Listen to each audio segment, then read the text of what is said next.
Thank you so much for the opportunity to share this research about Nigeria. I guess it's so interesting for us to have a different view, to have different perspective about how COVID might have affected everybody around the world. So my presentation today will actually be about Nigeria. Yeah, so if you can go to the next slide, please. I don't know if I can control it from my side or I have to rely on you. Yes, so please, my apology, I have to rely on you to help me to change the slide. But I guess the objective for today is actually for me to reflect on how travel behavior have changed with focus on Nigeria and why the travel behavior have changed, and in particular for to really understand for whom this how the people that have been affected in terms of the pandemic and now the travel behavior has changed, and importantly for us to reflect on the role of policymakers in making stock of these changes. Next slide, please. Yes, I guess I need to set some background into what I'll be talking about. So today is about Nigeria, which is one of the most densely populated countries in Africa. It's got an estimated population about 200 million, and there are that challenges about the transportation in the country, especially with its large population. And like many other developing countries, it's got that insufficient infrastructure to meet the growing demand of commuters. But I think at this point, we also need to recognize that, yes, boom, COVID came. And we see COVID as a respecter of nobody, is a respecter of no country, respecter of no infrastructure or people. And that is where that challenge comes in. Even before the pandemic, Nigeria as a whole has not really had a good grasp of its transport infrastructure. And again, it's been a challenge in terms of the economy, in terms of the ability for people to move around, the ability for people to explore different things. And I even do say it while I was in Nigeria, I hardly traveled beyond my local areas because it's always risky for you to travel across the country. It's the infrastructures are not there. And even when you are within a particular city, you are actually stranded and limited to what is available for you. And that's something we need to recognize when we're talking about the impact of COVID on transportation. One size does not really fit all. Yes, we've got this pandemic affecting everybody, but we need to recognize that every country has their own struggle, every country has their own challenges, and therefore it's important for us to recognize the need for each country to find a unique way to address these challenges. So often we might think, oh, let's put this measure in place for everybody, and it might not really work. So that's why I think I like this idea of the ITF having this roundtable for us to have this conversation and to recognize that we are different and therefore we can have the same problem with the pandemic, but our approach are quite different. So the next slide, please. So this is a typical image of what Lagos could look like. Yes, this is where you have the three-wheelers. Yes, I think following up what Gillian was talking about with regards to motorcycles and power bike. So I guess in Nigeria, that is even very popular. So we got the two-wheelers and the three-wheelers. And these are more of like your own informal economy for transport services as a business. And that is actually an area which I often try to explore for us to recognize that uh, transport is a business that is not even really left to the government. It's an informal sector that is really taking charge. And therefore, it's difficult for policymakers to actually bring something on board and tell them to do. Because when you have your own boss, you have your own three-wheelers, you are the one responsible for this. And often the government or the policymakers have little control over it. And you can imagine in a city like this, whereby you have to go out on a daily basis to make ends meet. You have to go out and do your job. Often you hardly work online. And then you are thrown into that deep end for you to stay at home and for you to do everything online and don't go out. And that is where we recognize there is that contrast, that challenge about which one is more important for me to get infected with COVID or for me to die with hunger. Because if I don't go out, if I don't travel, if I don't put my car out, I won't have money to eat. Or do I just go out and do I just stay inside and avoid the pandemic, avoid COVID? And that's actually where this struggle always comes in, for us to recognize that many people are stuck between the dead end and, like, yes, another deep end, whereby they need to decide. And in this kind of population whereby there's this challenge, it's important for us to have this big picture where we're thinking about the impact of COVID on transportation in Nigeria. So please, the next slide. So what have we been doing in terms of the how? And especially that's why I talk about the health and safety concerns. Wouldn't want to expose myself to any infection. That is actually one of those concerns. But again, you need to recognize that the economy, it's also important in terms of having the daily meals, in terms of them going out to eat, going out to go for their normal businesses, which is often in an informal setting. You have to go out every day for you to do your business. And also there is the desire to control in terms of how they want to travel, uh, with who they want to travel, and what are they exposing themselves to. So when we're talking about how the travel behavior has changed, this is something that we is trying to really recognize more of the individual behaviors and experiences. So if I may actually better contextualize this, I'm a qualitative researcher. So this is often me trying to talk to people and try to really understand most of their own lived experiences, most of their own challenges, and how they go about it. But also, we also see that they are revisiting their travel activities, especially people trying to now go for religion activities online, working from home, and also attending other events. We've got the social and education activities, which often still require their physical presence. And also, we've got people who are there for exploring alternative. So people are trying to relocate, buy a car. Again, this is where the motorcycle comes in. I guess this will align well with the colleague from Colombia, if I get the name, the country right, about the role of motorcycles. Because, for example, in Nigeria, you want to move around. If you can't afford a car, the closest thing you can actually afford would be a motorcycle. And for many people, that is actually like an evidence of them making some kind of progress. And that is a way for them to change their travel behavior. And in most cases as well, they might decide to relocate. But I think, as I found out, that yes, affordability is a huge limitation. So many people might want to relocate. Many people might want to perhaps get a car. Many people might want to get a motorcycle, but often they don't have that financial resources to do that. And perhaps maybe in some of the developed countries, you can have access to maybe buy your cars on loan, buy it over credit and pay over 3 years. This is not something that is actually happening over there. And that actually presents a challenge. And that's why I described it as a wishful thinking. Many people want to make these changes, but they can't really afford to make those changes. Thank you. So the next slide, please. And yes, for us to really consider, why has these changes, why do we have these travel behaviors changing? And firstly is around the awareness about the pandemic.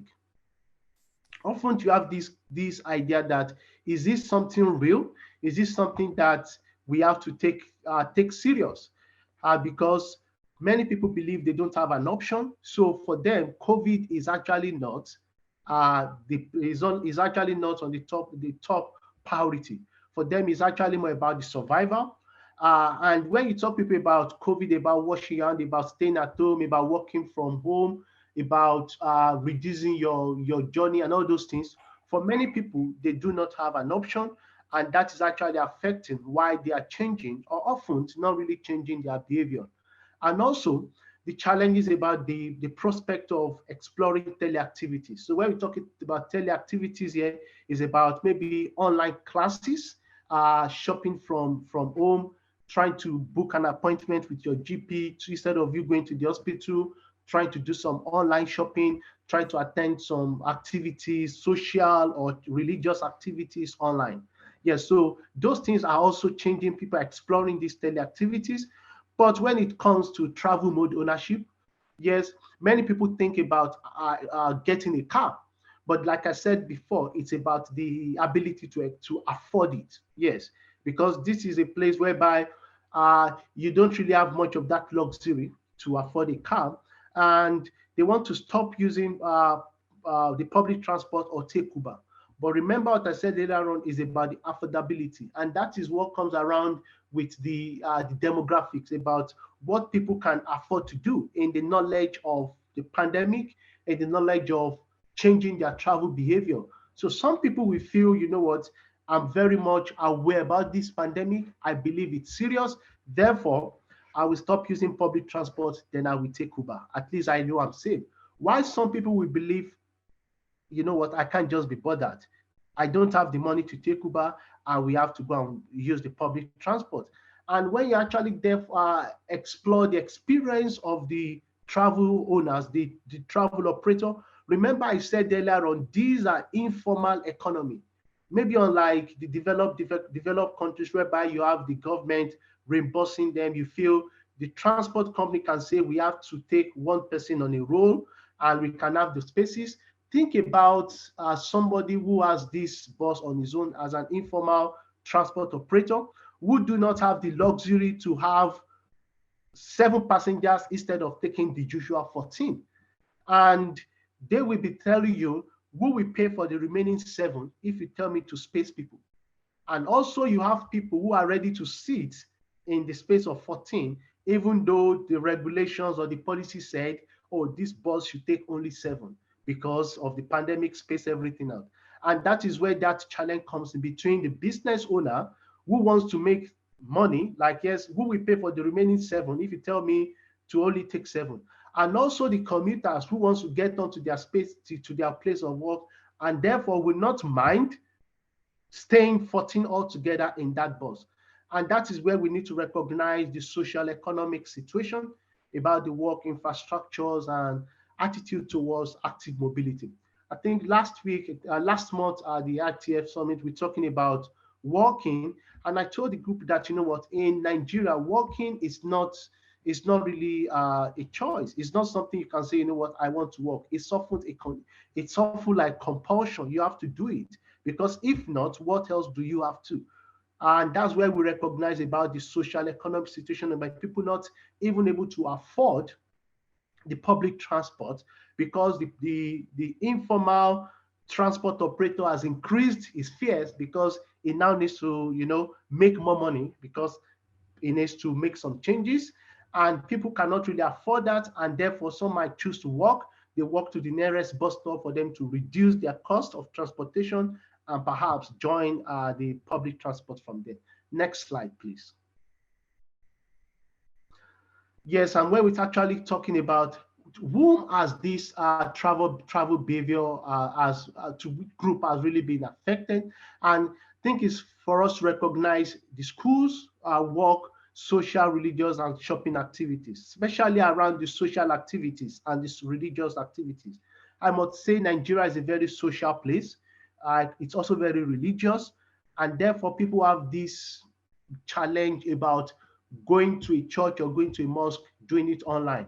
Often, they want to go to that physical place and mix with people.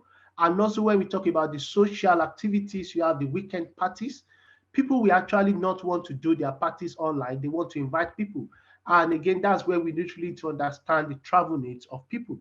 And also, in terms of the trips, we actually identify some challenges with the disabled and the adult in terms of uh, the, the, the, the infrastructure that is available for the disabled, and also recognizing the the economic context regarding the emerging economy and the financial capabilities of the people to make these changes. So people might want to make these changes, but it's important for us to recognize that they have their own limitations, and also in terms of the fiscal capabilities.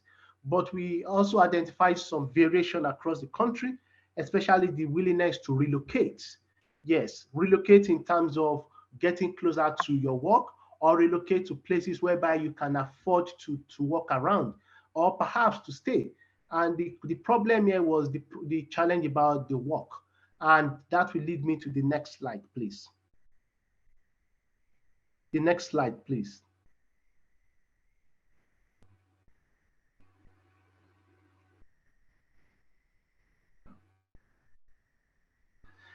Yes. So this is now where I try to reflect on these challenges and to present a fictitious circle about the impact of the pandemic on transportation, for us to actually think about COVID transportation in Nigeria, to have this big picture and to really understand what is going on. And that is where I came up with the vicious cycle. So please can go to the next slide.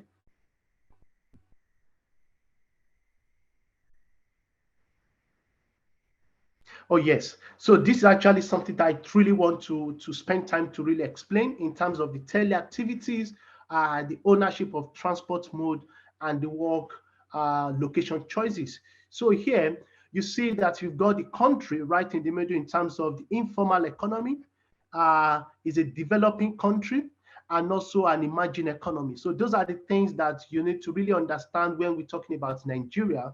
And this is where it might be different from many other countries. So when we talk about the informal economy, this is where people will have to go out and do their work every day. They had it, the percentage of people who can choose to work online is small compared to the real economy. And also, this is a developing country whereby they have challenges with infrastructure, even including electricity, for you to be able to stay in your house and actually work from home, challenges with internet for you to be able to stay at home, challenges with infrastructure, the transportation, the cycle lane, all those things. There's a challenge. And that's what we want to think about, okay? Thinking about teleactivities. People will be asking, can I do this thing virtually from home? So you want me to stay at home to change my travel behavior?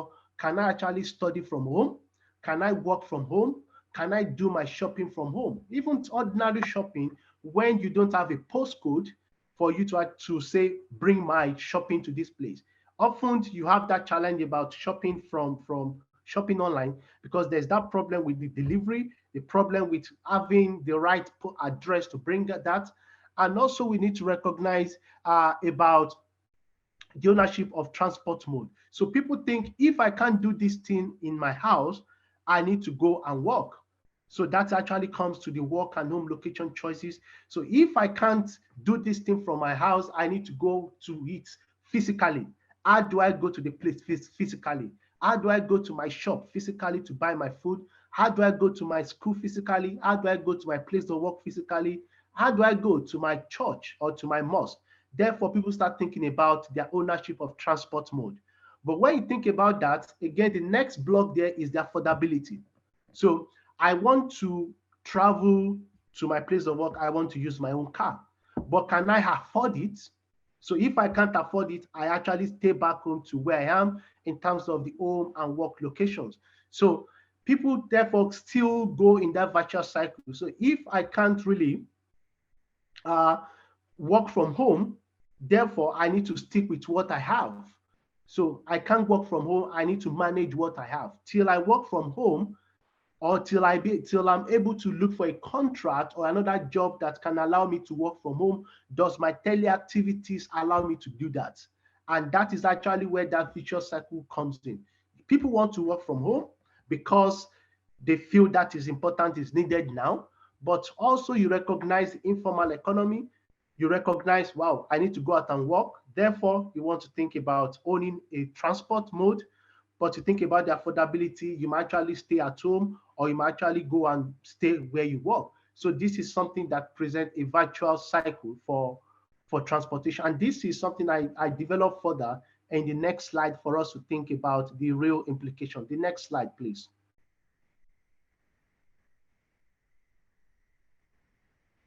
Okay, so in terms of activities, so here this is me trying to actually reflect, because recognizing the makeup of this group is about how do we make these changes, how do we support people to make changes, and it's about creating that skills, the tools, and the infrastructure to support online activities. So it's about improving access to internet, access to electricity. Again, that is a challenge that many people around the world do not know it exists, where people do not have electricity 24 hours. They do not have electricity to even put on their laptop or do anything online. And that's actually a challenge. So for us to address this big picture of travel behavior, of impact of COVID, we need to recognize that there are some changes that needs to be done, and these are holistic challenges that needs to be addressed because it's about solving the problem. And in solving the problem, I want to make sure it's not just about transportation, it's having that awareness that this is a big problem that involves everybody. That even includes infrastructure and confidence in information technology to aid the ability to work online, to aid the teleactivities, and also align more investors into this place. The next slide, please. So in terms of the transport mode, you see, like I said earlier on, I've got the vicious cycle about the activities. So now the focus here is around the transport mode, including improving access to sustainable urban mobility, to provide support as incentive towards electric vehicles and encouraging more people to work. And for government to actually provide grants for people to buy their bicycles and motorcycles, because that's something that I think at least we can take that from the UK and see how we can bring that to Nigeria and support the transport tech startups, manufacturers, and to improve access to sustainable mode of transportation. Next slide, please.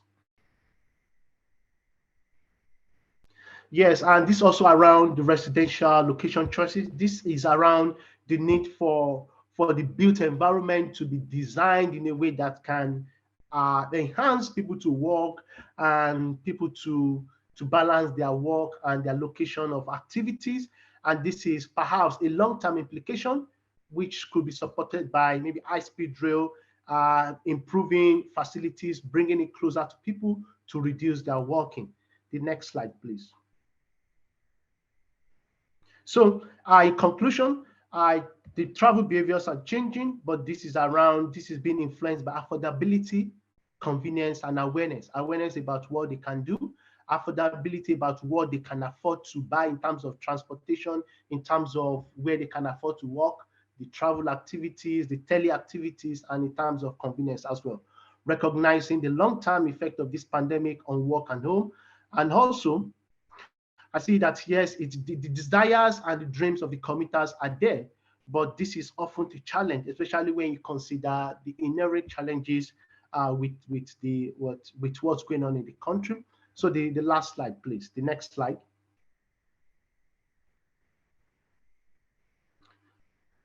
Yes, the next slide. Just to round it up, I think I can move on.